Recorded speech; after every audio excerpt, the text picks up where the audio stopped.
कुछ स्वादिष्ट है बनाना तो playrecipes.com पे जरूर है आना। मेकअप वाली बहू। एक सोलापुर नाम के गांव में एक हीरो का व्यापारी रामसेन रहा करता था। उसको पैसों की कोई कमी नहीं थी। उसके घर में उसकी पत्नी सुमति और बेटी सोनिया रहा करती थी। उसको एक ही बेटी होने के कारण सोनिया बहुत लाड प्यार में पड़ी थी। उसकी हर एक ख्वाहिश उसके पिताजी पूरी कर दिया करते थे। एक दिन सोनिया अपने पिताजी से, पिताजी मुझे कुछ पैसे चाहिए थे। किस लिए चाहिए थे पैसे सोनिया? पिताजी मुझे कुछ शॉपिंग करनी है और कुछ मेकअप का सामान भी लाना है। ये लो 10,000 रुपए, और चाहिए तो मांग लेना। जी पिताजी। सोनिया बड़ी ही खुश हो गई और शॉपिंग करने के लिए चली गई। अब सोनिया दिन भर शॉपिंग करके थककर घर आकर सो जाती है। अगले दिन सोनिया की माँ सुमति उसकी पुरानी दोस्त शीला से बात कर रही थी। अरे शीला, इतने दिनों बाद फोन किया? अरे थोड़ा काम था, इसीलिए मैंने तुम्हें फोन किया। क्या काम है, बताओ। अरे सुमति, मेरी सहेली का लड़का है सुशांत। उसका स्वभाव बहुत अच्छा है। एक बड़े कंपनी में मैनेजर की पोस्ट पर है। खानदान भी बहुत अच्छा है। मैं सोच रही हूँ कि हमारी सोनिया के लिए रिश्ता कैसा रहेगा। शीला, तुम्हारी नजर में है तो लड़का अच्छा ही होगा। हाँ, लड़का तो बहुत अच्छा है। दोनों की बातें हो जाने के बाद उसी दिन सुमति रामसेन से बात करती है। अरे सुनते हो, मेरी सहेली है ना शीला, उसने हमारे सोनिया के लिए एक बहुत अच्छा रिश्ता लाया है। अगर आपको पसंद आए तो हम बात आगे बढ़ाएंगे। अरे सुमति, सोनिया अभी छोटी है। मुझे लगता है कि हमें कुछ देर रुक जाना चाहिए। अजी, लड़की बड़ी हो रही है, उसके हाथ हमें कभी ना कभी पीले तो करने ही पड़ेंगे ना। हाँ, तुम्हारी बात भी तो सही है। देखते हैं, लड़के को बुला लो इस रविवार को। जी ठीक है। ऐसा कहकर सुमति शीला को फोन करके सारी बात बता देती है और लड़के वालों को रविवार को आने के लिए बता देती है। रविवार के दिन लड़के वाले लड़की को देखकर पसंद कर लेते हैं और सोनिया को भी लड़का बहुत पसंद आ जाता है। अब कुछ ही दिनों में उन दोनों की बड़ी धूमधाम से शादी हो जाती है। शादी के कुछ दिनों बाद ही सोनिया अपना पार्लर, मेकअप सब खर्चे शुरू कर देती है। अब सोनिया की सास सोनिया से, अरे बहू सुनती हो, मुझे जरा पानी लाना। माँ जी, मैंने मुंह पे फेस पैक लगाया है, इसीलिए आप खुद ही पानी ले लीजिए। अरे बहू, तुम्हारे माँ पिताजी ने तुम्हें बड़ों का आदर करना कुछ सिखाया है या नहीं? आप ले लीजिए ना माँ जी, मैं थोड़ी बिजी हूँ। हाँ हाँ, तुम्हें तो बड़े काम है। ऐसे ही हर रोज सास बहू की नोकझोंक हुआ ही करती थी, मगर सोनिया उसकी सास का कुछ भी कहा माना नहीं करती थी। एक दिन सोनिया अपने पति से, अरे सुशांत, मुझे कुछ पैसे चाहिए थे। किस लिए चाहिए थे पैसे सोनिया? अरे थोड़ा पार्लर जाकर आऊंगी सोच रही थी। ये लो सोनिया मेरा कार्ड, तुम्हें जो चाहे वो लेकर आना। सोनिया बड़ी खुश हो जाती है और कार्ड लेकर पार्लर चली जाती है। पार्लर में जाकर सोनिया खुद के लिए थोड़ा कॉस्मेटिक का सामान भी ले लेती है। वो शाम को घर आ जाती है, तभी उसके हाथ में सामान देख उसकी सास उससे, अरे बहू, आज क्या दुकान उठाकर लाई हो क्या? अरे नहीं माँ जी, दुकान उठाकर लाती तो कहाँ रख पाती। उसका जवाब सुन सास चुप हो जाती है और उसके मन की करने देती है। तभी घर आकर सुशांत सोनिया से, अरे सोनिया, तुमने 20,000 रुपए खर्च कर डाले पार्लर के चक्कर में। हाँ, मुझे इतने ही लगते हैं। अरे थोड़ा कम खर्च किया करो। ऐसा खर्चा करोगी तो मेरी तनख्वाह 10 दिन में खत्म हो जाएगी। मुझे वो कुछ पता नहीं, मुझे मेकअप के लिए पैसे चाहिए थे। अरे सोनिया, थोड़ा समझा करो ना। तुम हमेशा मुझे ही बोलते हो। ऐसा कहकर सोनिया गुस्से में अपने कमरे में चली जाती है और सुशांत वहाँ सोचते हुए बैठ जाता है। सुशांत मन ही मन में, ये सोनिया का क्या किया जाए जिससे उसका मेकअप और पार्लर का भूत उतर जाए। ऐसे ही वो मन में सोच ही रहा था कि तभी उसके मन में एक विचार आता है, अगर मैं इसको बहुत सारा मेकअप का सामान लाकर दे दूं, तो ये महीने भर मेरे पीछे नहीं लगेगी और शांति से घर में भी रहेगी। ऐसा मन ही मन सोचकर वो खुद के विचार पर बहुत खुश हो जाता है और अगले दिन सुशांत सोनिया से, सोनिया चलो, आज मैं तुम्हें बड़े कॉस्मेटिक के दुकान में लेकर चलता हूँ। तुम्हें जो भी मेकअप का सामान चाहिए वो ले लेना। क्या तुम सच कह रहे हो? हाँ, मैं सच कह रहा हूँ। सोनिया बड़ी खुशी में उसके साथ जाने के लिए निकल गई। सुशांत उसे एक बड़े कॉस्मेटिक शॉप में लेकर गया और वहां जाकर सुशांत दुकानदार से, अरे भाई सुनते हो, मेरी वाइफ को जो भी मेकअप का सामान पसंद आए वो दिला दो। सामान अच्छा होना चाहिए, समझे? अरे आप टेंशन मत लो भैया, मैं अच्छा ही सामान देता हूँ। सोनिया तो मन ही मन बहुत खुश हो जाती है और उसके मन से सारा कॉस्मेटिक का सामान ले लेती है। आज उसने बहुत शॉपिंग की तो बिल भी बहुत हुआ था, फिर भी सुशांत ने कुछ नहीं कहा। दोनों सामान लेकर घर चले आए। सास इतना सामान देखकर बहुत हैरान रह गई और सुशांत से, सुशांत ये चल क्या रहा है? अरे इतना महंगा सामान कोई लाता है क्या? माँ, तुम कुछ दिनों के लिए शांत ही रहो, बाकी सब मुझ पर छोड़ दो। तुम कह रहे हो तो मैं शांत हो जाती हूँ। अब सुशांत की माँ अपना काम करके रात को सो जाती है और रात के समय सोनिया नाइट क्रीम लगाती है और आईने में खुद से, आज से मैं बहुत सुंदर दिखूंगी। ये क्रीम से तो मैं गोरी हो जाऊंगी। ऐसा सोचकर वो बहुत सारी क्रीम चेहरे पर लगा लेती है और रात को सो जाती है।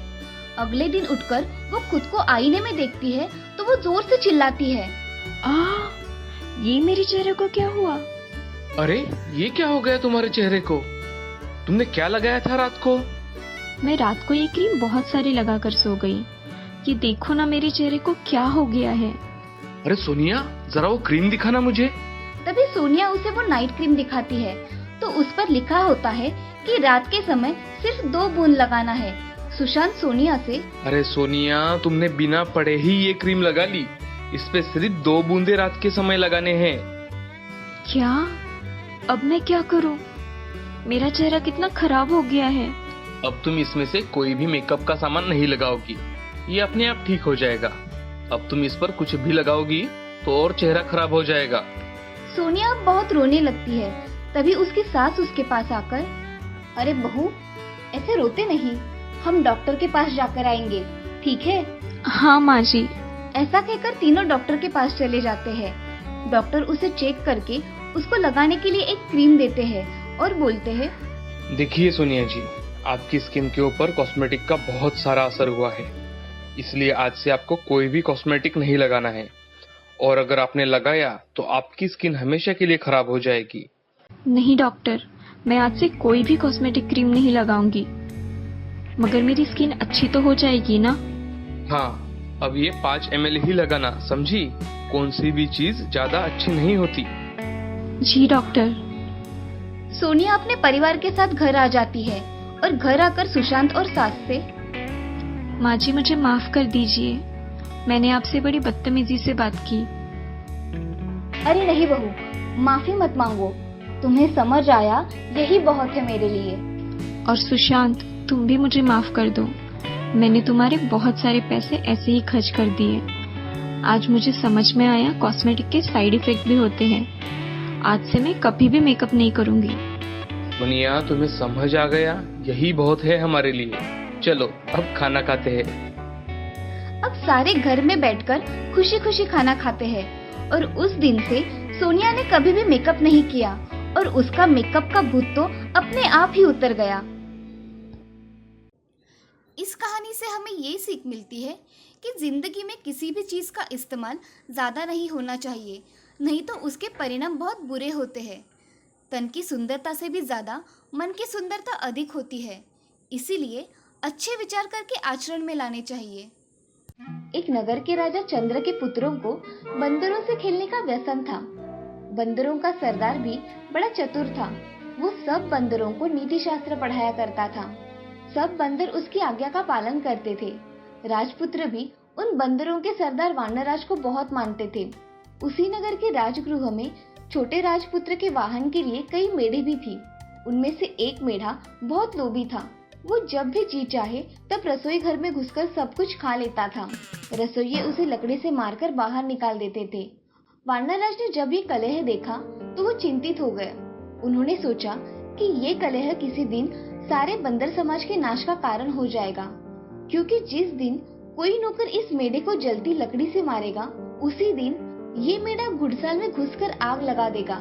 इससे कई घोड़े जल जाएंगे और जलन के घाव को भरने के लिए बंदरों की चर्बी की मांग पैदा होगी और तब हम सब मारे जाएंगे।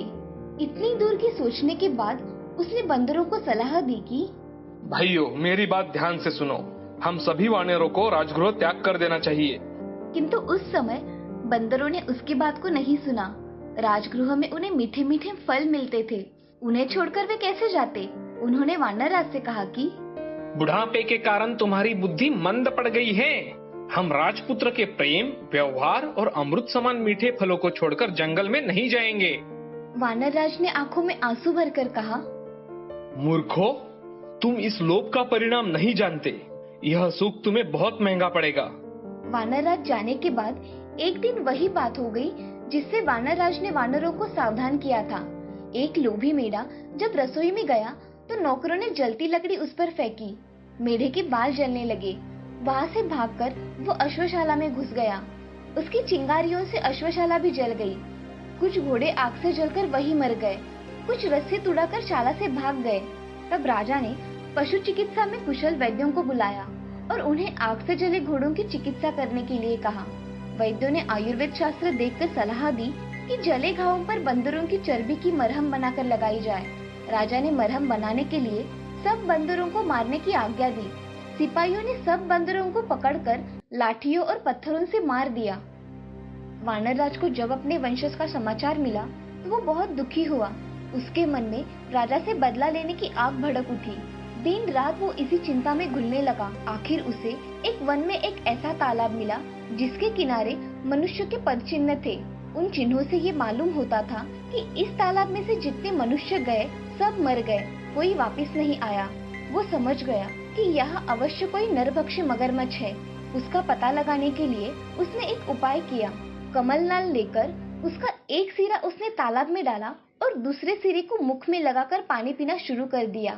थोड़ी देर में उसके सामने ही तालाब में से एक कंटहार धारण किए हुए मगरमच्छ निकला। उसने कहा, इस तालाब में पानी पीने के लिए आकर कोई वापस नहीं गया। तूने कमल नल द्वारा पानी पीने का उपाय करके विलक्षण बुद्धि का परिचय दिया है। मैं तेरी प्रतिभा पर प्रसन्न हूँ। तू जो वर मांगेगा मैं दूंगा। कोई भी एक वर मांग ले। मगर राज, तुम्हारी भक्षण शक्ति कितनी है? जल में मैं सैकड़ों सहस्रों पक्षियों या मनुष्य को खा सकता हूँ, पर भूमि पर एक गिद्दड़ भी नहीं। एक राजा से मेरा वैर है। यदि तुम यह कंटहार मुझे दे दो तो मैं उसके सारे परिवार को तालाब में लाकर तुम्हारा भोजन बनवा सकता हूँ। मगरराज ने कंटहार वानरराज को दे दिया। वानरराज कंटहार पहनकर राजा के महल में चला गया। उस कंटहार की चमक धमक से सारा राजमहल जगमगा उठा। राजा ने जब वो कंटहार देखा तो पूछा, वानरराज, ये कंटहार तुम्हें कहाँ से मिला? राजन, यहाँ से दूर वन में एक तालाब है। वहाँ रविवार के दिन सुबह के समय जो गोता लगाएगा उसे कंटहार मिल जाएगा। राजा ने इच्छा प्रकट की कि वो भी समस्त परिवार तथा दरबारियों समेत उस तालाब में जाकर स्नान करेगा, जिससे सबको एक एक कंटहार की प्राप्ति हो जाएगी। निश्चित दिन राजा समेत सभी लोग वानरराज के साथ तालाब पर पहुंच गए। किसी को यह नहीं सूझा कि ऐसा कभी संभव नहीं हो सकता। लोभ सबको अंधा बना देता है। सैकड़ों वाला हजारों चाहता है, हजारों वाला लाखों की इच्छा रखता है। लक्षपति करोड़पति बनने की धुन में लगा रहता है। मनुष्य का शरीर जीर्ण हो जाता है, लेकिन लोभ सदा जवान रहता है। राजा का लोभ उसे उसके काल के मुख तक ले आया। सुबह होने पर सब लोग जलाशय में प्रवेश करने को तैयार हुए। वानरराज ने राजा से कहा, राजन, आप थोड़ा ठहर जाए। पहले और लोगों को कंटहार लेने दीजिए। आप मेरे साथ जलाशय में प्रवेश कीजिएगा। हम ऐसे स्थान पर प्रवेश करेंगे जहाँ सबसे अधिक कंटहार मिलेंगे। जितने लोग जलाशय में गए सब डूब गए, कोई ऊपर नहीं आया। उन्हें देरी होती देख राजा ने चिंतित होकर वानरराज की ओर देखा। वानरराज तुरंत वृक्ष की ऊंची शाखा पर चढ़कर बोला, महाराज, तुम्हारे सब बंधु बांधवों को जलाशय में बैठे राक्षस ने खा लिया है। तुमने मेरे कुल का नाश किया था। मैंने तुम्हारा कुल नष्ट कर दिया। मुझे बदला लेना था जो मैंने ले लिया। जाओ, राजमहल वापस चले जाओ। राजा क्रोध से पागल हो रहा था, किंतु अब कोई उपाय नहीं था। वानरराज ने सामान्य नीति का पालन किया था। हिंसा का उत्तर प्रतिहिंसा से और दुष्टता का उत्तर दुष्टता से देना ही व्यावहारिक नीति है। राजा के वापस जाने के बाद मगरराज तालाब से निकला। उसने वानरराज की बुद्धिमत्ता की बहुत प्रशंसा की। सुंदरपुर नाम के गांव में एक राधा नाम की औरत रहा करती थी। उसको श्रवण नाम का बेटा था। श्रवण के पत्नी का नाम था लक्ष्मी। वो तीनों खुशी खुशी रहा करते थे। श्रवण का मजदूरी का काम होने के कारण उसे काम ढूंढने के लिए दूसरे गांव जाना पड़ता था। एक दिन श्रवण का दोस्त राघव उसके घर पर आ जाता है। तभी लक्ष्मी उसे चाय देती है। श्रवण और राघव बातें कर रहे थे। अरे कैसे आना हुआ? अरे श्रवण, तुमने मुझसे 50,000 रुपए लिए थे, वो कब लौटा रहे हो? अरे मेरे दोस्त, जल्द ही लौटा दूंगा, थोड़ा और वक्त दे दो। अरे मुझे भी पैसों की जरूरत है, मैं देखता हूँ। इस बार शहर जाकर मैं काम करूंगा तो मुझे ज्यादा पैसे मिलेंगे, तो मैं तुम्हारे पैसे पूरे चुकते कर दूंगा। ठीक है, मगर 1 महीने में लौटा देना। मैं देखता हूँ। इस बार शहर जाकर मैं काम करूंगा तो मुझे ज्यादा पैसे मिलेंगे, तो मैं तुम्हारे पैसे पूरे चुकते कर दूंगा। ऐसा कहकर राघव चाय पीकर अपने घर चला जाता है। तभी ये सब बातें दीवार के पीछे से लक्ष्मी सुन लेती है और उसको बुरा लगता है कि उसका पति बहुत कठिन परिस्थिति में है। अगले कुछ दिनों में श्रवण काम के सिलसिले में शहर चला जाता है। तभी लक्ष्मी अपनी सास से, माँ जी, मुझे कुछ पैसे चाहिए थे। तुम्हें पैसे क्यों चाहिए बहू? माँ जी, अब ये घर में नहीं है तो मुझे कोई काम भी नहीं है, तो मैं सोच रही हूँ कि मैं कुछ खुद का काम धंधा शुरू करूँ। विचार तो तुम्हारा अच्छा है बहू। माँ जी, आप मुझे 3,000 रुपए दे दीजिए, मैं उसमें मेरा धंधा शुरू करूँगी। ठीक है, तुम कह रही हो तो ये लो 3,000 रुपए। धन्यवाद माँ जी, मैं आपके पैसे जल्द ही लौटा दूंगी। ऐसा कहकर लक्ष्मी वहाँ से चली जाती है। अब लक्ष्मी बाजार जाकर होलसेल दुकान में जाकर दुकानदार से, भाई साहब, मुझे आज 5 दर्जन अंडे दे देना और साथ में पाव भी दे देना। मुझे हर रोज अंडे और पाव लगेगा, तो आप अच्छे दाम लगाना। मैं आपको अच्छे दाम ही लगाऊंगा, मगर आप क्या करने वाली है इतने अंडे और पाव का? मैं नया धंधा शुरू करने वाली हूँ, ऑमलेट बनाने का, इसीलिए मुझे अंडे और पाव हर रोज लगेंगे। अच्छा, आप कहाँ खोलने वाली हो दुकान? मैं आऊंगा आपके दुकान पर ऑमलेट खाने के लिए। मैं मेरा दुकान घर के सामने डालने का विचार कर रही हूँ। तो ठीक है, मैं आज ही आ जाऊंगा आपके दुकान पर। लक्ष्मी बहुत खुश होकर दुकानदार से, ठीक है भाई साहब, आप मेरे दुकान के पहले ग्राहक होंगे, आप जरूर आना। जी। ऐसा कहकर लक्ष्मी सब सामान लेकर अपने घर चली जाती है और अपने घर के सामने एक छोटा सा दुकान लगाती है, जिसमें वो काम की सब चीजें रखती है। तब दुकान पर लक्ष्मी ग्राहक आने का इंतजार करती है। तभी दोपहर के समय वो दुकानदार उसके दुकान पर आते हैं। मेरे लिए आपके हाथ का स्वादिष्ट ऑमलेट बनाओ बहन। जी, अभी बनाती हूँ। ऐसा कहकर लक्ष्मी बहुत ही अच्छा ऑमलेट बनाकर दुकानदार को देती है। दुकानदार को उसके हाथ का ऑमलेट बहुत पसंद आ जाता है। वो लक्ष्मी से, बहन, तुम्हारे हाथों में तो जादू है, मैंने आज तक ऐसा स्वादिष्ट ऑमलेट नहीं खाया, बहुत टेस्टी है ऑमलेट।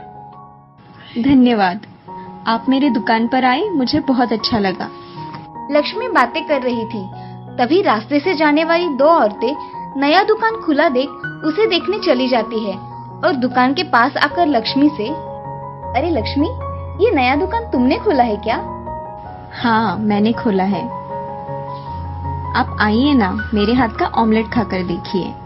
सुमति और सुशीला लक्ष्मी की बातें सुनकर उसके दुकान में ऑमलेट खाने के लिए आ जाती है। आप यहाँ बैठिए ना, मैं अभी बनाती हूँ ऑमलेट। ठीक है, जल्दी बनाओ। जी, अभी बना कर लाती हूँ। ऐसा कहकर लक्ष्मी ने उन दोनों के लिए ऑमलेट बनाया और उन्हें खाने के लिए दे दिया। तभी सुशीला ने ऑमलेट खाकर बोला, अरे, इतना स्वादिष्ट ऑमलेट मैंने आज तक नहीं खाया। तुम्हारे हाथ में स्वाद है लक्ष्मी। धन्यवाद सुशीला बहन, मुझे बहुत अच्छा लगा कि आपको मेरे हाथ का ऑमलेट अच्छा लगा। लक्ष्मी ऐसा कहती है और थोड़ी देर में सुशीला और सुमति लक्ष्मी के हाथ का ऑमलेट खाकर चली जाती है। उस दिन लक्ष्मी का धंधा अच्छा हुआ था। दूसरे दिन उसने सुबह से ही ऑमलेट बेचने का धंधा शुरू कर दिया। काम पर जाने वाले लोग तथा सुबह का नाश्ता करने के लिए बहुत से लोग उसकी दुकान पर आए। दुकान में इतनी भीड़ देख लक्ष्मी की सास डर गई और वो लक्ष्मी से, अरे लक्ष्मी, तुम इतने ऑमलेट बनाकर कैसे दोगी? चलो, आज मैं तुम्हारी मदद कर देती हूँ। हाँ माँ जी, आज मुझे आपकी मदद की बहुत जरूरत है। राधा लक्ष्मी की मदद करने चली गई। दोनों ने मिलकर उस दिन सारा काम किया। उस दिन लक्ष्मी अपनी सास राधा से, माँ जी, आज मेरा दिन बहुत अच्छा रहा। आज बहुत कमाई हुई है। हाँ लक्ष्मी, आज दुकान पर बहुत ग्राहक आए थे। हाँ माँ जी। चलो अब घर में जाकर आराम करते हैं। हाँ माँ जी, चलिए। ऐसा कहकर दोनों सास बहुएं घर में चली जाती है।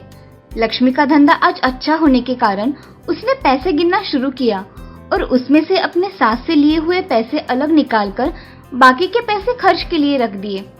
थोड़ी देर बाद लक्ष्मी अपने सास के कमरे में चली जाती है और अपने सास से, माँ जी, मुझे आपसे कुछ बात करनी थी। हाँ बोलो लक्ष्मी, क्या बात है? माँ जी, आज मेरा धंधा बहुत अच्छा था, इसीलिए मुझे आज मुनाफा भी बहुत हुआ है। ये लीजिए माँ जी, आपके 3000 रुपए। अरे बहू, मैंने तुमसे मांगे थे क्या? नहीं माँ जी, मेरे पास आ गए तो मैंने आपको दे दिए। ठीक है, अलमारी में रख दो। जी। ऐसा कहकर लक्ष्मी अलमारी में पैसे रख देती है और अपना काम करने चली जाती है। लक्ष्मी का धंधा अब बहुत अच्छी तरह से चलने लगा था। कुछ दिनों बाद दिवाली आने के कारण श्रवण अपने काम से छुट्टी लेकर घर आया था। सब घर में खुशहाली छाई थी, मगर लक्ष्मी को श्रवण उदास उदास दिखाई दिया। एक दिन लक्ष्मी श्रवण से, क्या हुआ है? आप घर पर आए हैं तब से बड़ी चिंता में दिखाई दे रहे हैं। कुछ नहीं लक्ष्मी, ऐसे ही सोच रहा था। क्या आप मुझे बता नहीं सकते? कुछ नहीं लक्ष्मी, थोड़ा पैसों का टेंशन था, बाकी कुछ नहीं। पिछली बार हमारे यहाँ राघव भाई साहब आए थे, तब उनकी और आपकी बातें मैंने सुन ली थी। आपको उनके पैसे वापस करने हैं ना? हाँ लक्ष्मी, मैं यही सोच रहा हूँ कि मैं उसके पैसे सारे कैसे वापस करूँ। मेरे पास सिर्फ 25,000 रुपए है और सर पर अब दिवाली भी आई है। लक्ष्मी उठकर अलमारी में से पैसे निकालकर श्रवण के हाथों में रख देती है और उससे कहती है, ये पैसे आप ले लीजिए, मैंने आपके लिए ही जमा किए थे। अब राघव भाई साहब को ये पैसे आप दे आइए। मैं ये पैसे नहीं ले सकता। जो मेरा है वो सब आपका ही है, इसलिए ये पैसे राघव भाई साहब को दे दीजिए। और रहा सवाल दिवाली मनाने का, तो बाकी के पैसों में अच्छी दिवाली मनाई जा सकती है। श्रवण को उस पर गर्व महसूस होता है कि उसकी पत्नी कठिन परिस्थिति में उसके साथ खड़ी रही। अब ये सब कमरे के बाहर खड़ी उसकी सास देख रही थी और मन ही मन बहुत खुश हो गई। अब श्रवण राघव के पैसे वापस करने के लिए उसके घर चला गया। अरे राघव, मुझे तुमसे कुछ काम था। अरे आओ ना श्रवण। तभी श्रवण राघव के घर में चला जाता है और राघव से, अरे राघव, मुझे तुम्हें कुछ देना है। क्या? ये लो तुम्हारे पैसे। मैंने देने में थोड़ी देर ही कर दी। अरे कोई बात नहीं, तुमने खुद से मुझे लाकर दिए, यही मेरे लिए बहुत है। अब मैं चलता हूँ, कल दिवाली है ना, बहुत काम बाकी है। हाँ चलो। ऐसा कहकर श्रवण वहाँ से चला जाता है और घर आकर देखता है तो लक्ष्मी और माँ दोनों बातें कर रही थी। लक्ष्मी, मुझे तुम पर गर्व है। तुमने किसी की सहायता ना लेते हुए खुद का धंधा शुरू किया और उसमें बहुत मेहनत की। ऐसे ही तरक्की करो बहू। हाँ माँ जी, मैंने सब अपने घर के लिए किया और आगे भी करूँगी। लक्ष्मी, चलो आज मेरी ओर से हम दोनों साड़ियाँ खरीद लाते हैं। जी चलिए माँ जी। तभी श्रवण वहाँ आ जाता है। श्रवण की माँ श्रवण से, अरे श्रवण, आओ यहाँ बैठो। हाँ माँ, कहो। मैं सोच रही हूँ तुम अब काम पर ना जाकर घर का ही काम संभालो। बहू का ऑमलेट का बिजनेस बहुत अच्छा चल रहा है, उसको भी मदद हो जाएगी और घर भी दिखना हो जाएगा। हाँ माँ, मैं भी यही सोच रहा हूँ। ऐसा हुआ तो बहुत अच्छी बात हो जाएगी। चलो अब दिवाली की तैयारियां करते हैं। ऐसा कहकर तीनों दिवाली के काम में लग जाते हैं। अब लक्ष्मी का पति उसके साथ उसका धंधा संभाला करता था। ये देख लक्ष्मी बहुत खुश थी। इस कहानी से हमें ये सीख मिलती है कि हम अगर मन में ठान ले तो हर नामुमकिन काम को मुमकिन कर सकते हैं। कोई भी काम छोटा या बड़ा कभी भी नहीं होता, बस काम करने की लगन होनी चाहिए।